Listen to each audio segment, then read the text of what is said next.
Hi, I'm Vani Shukla. Welcome to Garden and Nature Southwest.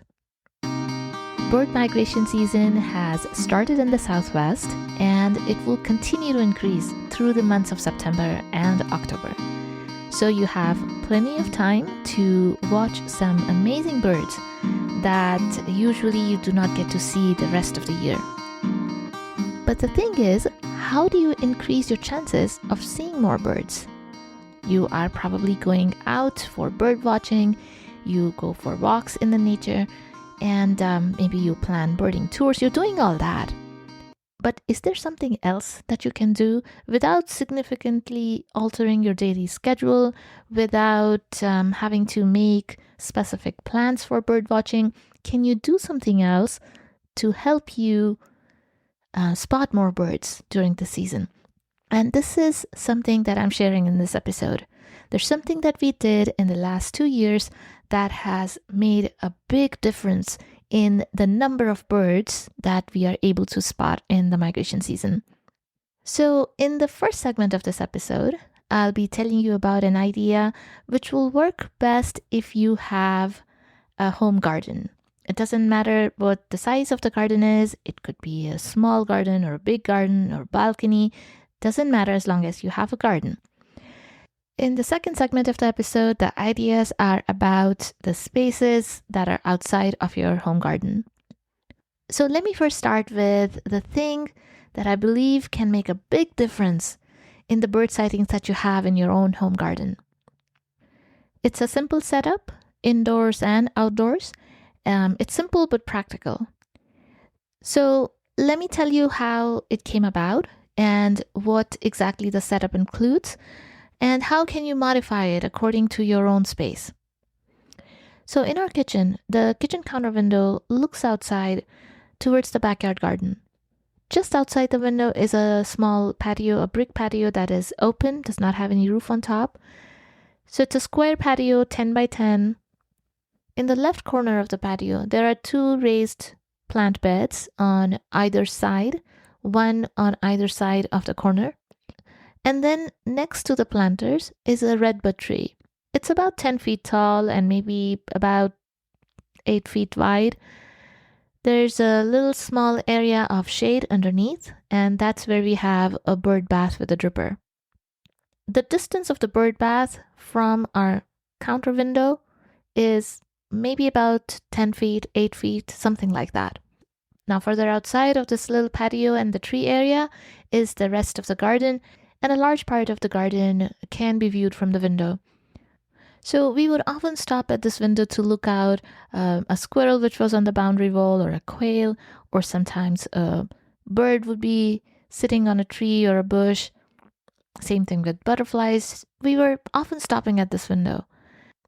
And as our garden has continued to mature, more and more birds and butterflies and other small creatures have been discovering our garden. And any time of the day you go out in the garden, you'll be able to see some creatures. Now, our door from the kitchen to this patio and the garden is also next to the window. So sometimes there's a big butterfly that flies by and we will step out of the door to take a picture. But we could not do so for the birds because they will fly away as soon as we open the door. So we started taking the pictures through the window. It's not a very ideal thing to take pictures through the glass. It's not the best quality. But I realized these were good pictures. They were not excellent, but they were good. So more and more, I started using this window for taking photographs. It just seemed like the ideal place because the birds don't know you are inside. Even if you make some sounds, the camera clicking or any other sounds of you moving, they cannot hear it. You have to be careful about the movements though. They can sense the movement. So I have to be really still if the bird is close by. But if the birds are further away, then it does not matter. So I started to use this place more and more. And then I was just leaving my camera there. And then gradually it just turned into a permanent bird watching place during the migration seasons. So then we made a few more additions. The bird bath that we have underneath the redbud tree that is close to the window, we added a dripper. We installed a dripper to attract more birds. So we have this dripper that is hanging from the tree branch and dripping on the bird bath underneath. The bird bath is basically a shallow ceramic tray that you use for putting underneath the planters to catch the drainage. It's the same ceramic tray I got from Lowe's, and I have it on a stand. There's an advantage to having a shallow bird bath because there are many small birds like warblers that cannot take a bath in the deep bird baths. So a shallow bird bath is definitely more usable. It can be used by all birds, small and big. And especially if you have it underneath a dripper, it's not going to dry out either.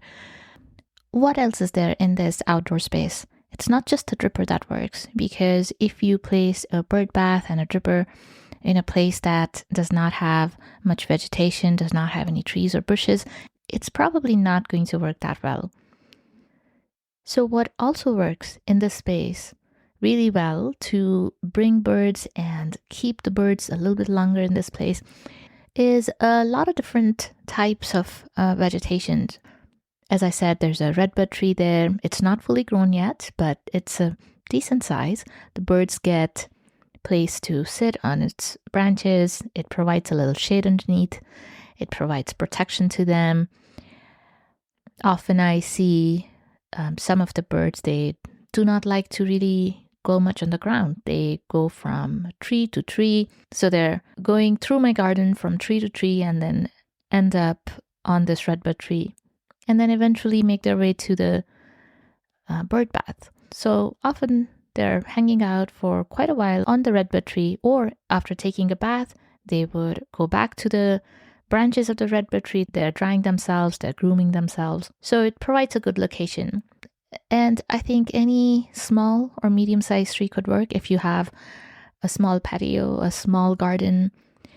Then also in this area, the plant beds that I have in this patio, these raised plant beds have vegetables and herbs that I grow that are very, very commonly used, that we can just step out of the kitchen and pick some cilantro in the winter, in the springtime, or some hot serranos, jalapenos. There are a lot of oregano, basil, those kind of herbs are often there that we commonly use. But whenever the season is ending for any particular vegetable, I don't take them out immediately. I just let them flower when it comes to herbs, or even the greens, the winter greens that are going to be there. I let them go to flower, and that attracts a lot of insects too. So what that means is, for example, last spring, the warblers were often in these raised planter beds. They're digging their way in between the foliage and finding some insects. Even when it's not the migratory season, the year-round birds that hang around, for example, are rock wren, which is a year-round resident. I see that bird often going to those planters and finding some moths or insects that happen to be hiding there. And then the ground underneath the redbud tree also has a rosemary bush. Then recently I've added the Greg's mistflower, some white mistflower, and also Texas kidneywood. So hopefully this area will also attract a lot of butterflies in future. Also growing in this area is aniscanthus, which attracts a lot of hummingbirds. So it's a pretty densely grown area with a lot of planting, a lot of different plantings. Ground cover level to your, bushes like the rosemary bush and the aniscanthus. So there's a lot of hiding place. Also, the birds that are mainly ground foragers, they love it too. And then the ground also stays moist, so that also brings a different kind of soil life. So we would often see the green-tailed towhee foraging there, or the juncos, or chipping sparrows. So what I really want to say is it's not just the bird bath. The bird bath and the dripper definitely attracts the bird. But when they're here, they find it safe. They have place to sit and rest when it's hot summer day. They have insects, and a lot of birds are insect-eating birds. They have place to forage in the ground. So because of all these things being there, a bird who has been here once will keep returning, and not only in the same season, but also from year to year. Now the counter indoors, the cabinet, the drawer underneath that counter space are now also dedicated to birding. So there's a little drawer, and then there's a cabinet underneath. The drawer has the birding book, which is the Audubon book, the Southwest Guide. Also, there's a notebook and a pencil. So anytime any of us sees a new bird, we write that down. Or even if it's a returning visitor, but the first time it shows up for that season, we write that down. So, for example, 2 weeks ago, the Scots oriole showed up. It is a returning visitor. It comes every year. But during the fall migration, the first time it showed up in our garden was about 2 weeks ago, a female Scots oriole. So we write that down along with the date. And even though electronically you can record your bird sightings, you can record it in iNaturalist, you can record it in eBird. So there are various places. But I think this is a very, very quick way to do it right away, and anybody can do it. You don't have to look for your phone that might be somewhere else. Anybody in the family who's walking by the counter happens to spot a new bird can quickly take out the book and note it down. So it's a much quicker way of capturing your notes. And then later, of course, you can enter your bird sightings in the other apps as well. That record is, of course, very helpful to any of the scientists or other people who are working to help the birds and help the environment. It is good to know what birds are migrating, what places are they using to stop by. So coming back to this little drawer underneath the counter, other things that are there, apart from the notebook in the bird guide, is a small pair of binoculars. Below this drawer is the kitchen cabinet, which now is a space for camera and, it's little tripod, lenses, whatever little things that you need for your camera that are all in that cabinet. Now, most of the times, the camera with its little tabletop tripod is sitting on the counter. It's just ready to go anytime I spot a bird. And I would miss that if I was taking the camera out from inside the cabinet underneath. So the camera is always there, except for when we have to use the counter for something, then I put it away. And of course, when it's not really migration season, we're not seeing that many birds, then also I put it away in the cabinet underneath. So why have the bird sightings increased significantly? Sure, it's true, it could be that the garden is evolving and more birds are coming in. So till now, we have spotted about 53 species of wild birds in our garden. And yes, the garden definitely has a lot to do with it, that it's inviting more birds. But if you don't see them, if you don't have the opportunity to see them, you don't know who is visiting. So for example, last spring, a Phainopepla came by and sat on our elderberry tree. And again, we spotted this bird from indoors. It came only once, just once. It was there for maybe a minute, no longer than that. It was early morning hour, maybe 7:30. We were having our coffee and breakfast at this counter. Even though it's not really a comfortable, like a table-like place where you can sit and have a breakfast, but we still enjoy it because of the number of birds that we see from this place. We just pull our counter stools and sit at this window looking out, and we get to see so many birds coming to this bird bath in the dripper. So many warblers. We were able to see many other new species that came for only a very short time, which otherwise we would have missed. So even though there are cabinets underneath this counter space, and it's not really a super comfortable place to sit and have your breakfast like you would have on a table, or like you would have on a counter that is meant for seating, but it's still very enjoyable. So most of the mornings we're having our coffee or breakfast in that space, and that increases the opportunity. But apart from that, whenever a space is such a central part of your living space, every time you're passing by, you might spot something. So let me give you another example. It was about 4:30 in the afternoon. I was about to go out for an errand, and I was passing by the counter, and I spotted this blue bird. I had never seen this before in the garden. Stopped by, took the pictures quickly, and then later on, when I identified it, I found it was an indigo bunting. It is so rare in my area. Even during the migration season, it rarely visits in my area. I'm not talking about my garden. In my geographical region, it is a rare visitor. So we would have missed it if the tree, the bird bath, that kind of outdoor setup was not so close to the window. And I might not have identified it correctly if my camera wasn't there, because the bird was there only for a short time. It drank water and then flew away. Now, we were lucky to have this bird return for the next 4 days. And for whatever reason, it would always come around the same time, around 4 or 5 o'clock. So being able to see the birds up close from an indoor area where you spend most of your indoor time, that is what increases the chances of new bird sightings, especially the infrequent visitors that only come once in a while. If I didn't have a counter space that could be used for this purpose, or if I didn't have a counter at all near this window, then maybe a table could have worked as well.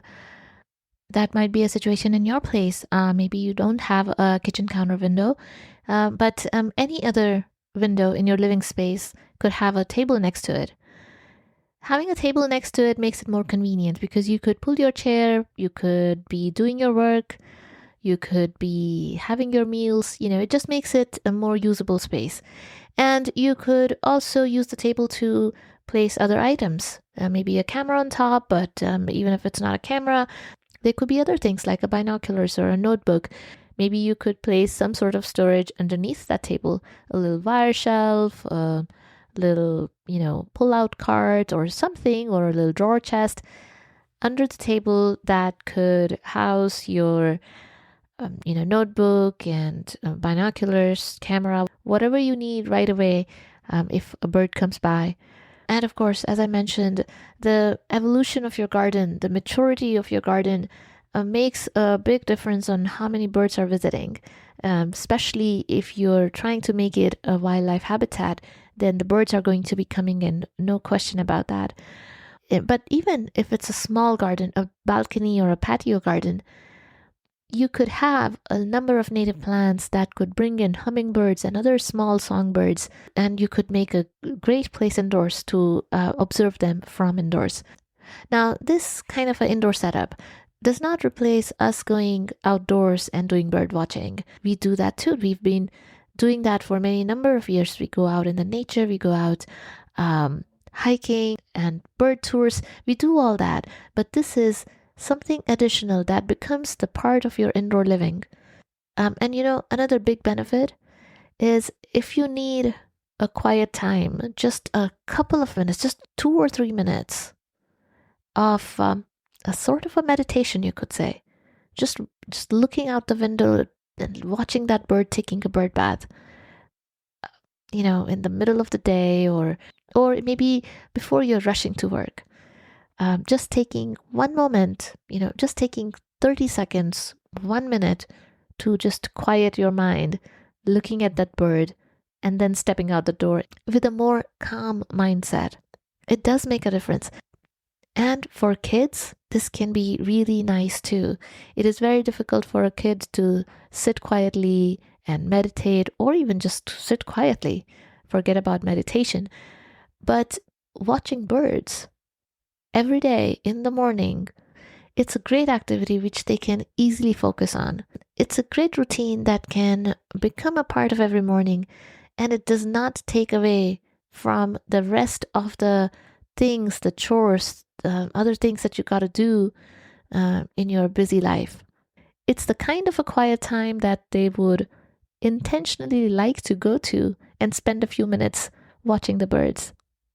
Now, this indoor setup does not replace, and it's not a substitute for your outdoor bird watching. Your bird watching out in nature, going hiking, going out in a nature park, it does not replace that. It's just in addition to that. And as you're trying to create this sort of setup near a window, you will also have some ideas and motivation to grow things outside near this window. You will come up with some creative ideas to grow some native plants, maybe a tree if your space allows. Now, if you don't have a home garden at all, how about also using the opportunities in other spaces? Not talking about the nature parks and your hikes, talking about other places that you happen to visit during your day. It could be your workplace. Maybe you're walking from your parking garage to your office and you happen to pass by a lot of trees. That's an opportunity to spot birds. I remember just this past spring, we were coming back from somewhere. We decided to stop at the grocery store. My husband wanted to pick up a few things quickly, so I decided to wait in the parking lot in the car. And my front passenger seat was reclined. I was looking out the window, and I couldn't believe what I was seeing. In the trees there in the parking lot, there were so many warblers just having a racket there. I was not expecting to see migratory birds here in the parking lot of a grocery store. So since then, I pay a little bit more attention to if there are trees around me or any kind of vegetation around me. So oftentimes there are a lot of other opportunities during the day to spot these birds, but our mind is often somewhere else, busy in the day-to-day activities. And it's good, that's also needed to get our work done. But sometimes it's also give your mind a break for a minute or two, look around. Other outdoor places, which are not necessarily your nature walks, could be a cafe that maybe you went to do your work. You could leave your Merlin app on as long as you have your phone fully charged. That's important. Otherwise, your battery is going to be all lost by the time you're done with your Merlin recording. So you could leave Merlin on while you do your work, and after some time, if you're ready to take a break or you're done with the work, check your Merlin app, see if it recorded any new birds, any migratory birds. And if it did, then stay in that area another few minutes, 5-10 minutes, see what's around. If you have a camera, great, or just your phone is good to take pictures. Or you might be sitting in a park bench, or maybe you have gone to a cafe, but not to work, or just to sit and relax. Good relaxing activity could also be nature journaling, drawing birds. If you're into drawing and sketching, that is something good to try. And how to accurately draw the birds so that you can identify them later, how to do that accurately and quickly. You could look at some videos from the Audubon YouTube channels and other places too. Look for John Muir Laws. He is a nature journalist, and he shows really nice ways of how to accurately capture your birds in your drawings. Accurate enough that you can identify them later. I will also leave some links in the show notes. So these are some other ideas. I will post some pictures of the patio and the little birding area that I was talking about, as well as all the bird sightings that I am looking forward to this migration season. I will continue to post those as well on the website. I hope you have a good bird watching season. Thank you for listening. Until next time, bye-bye.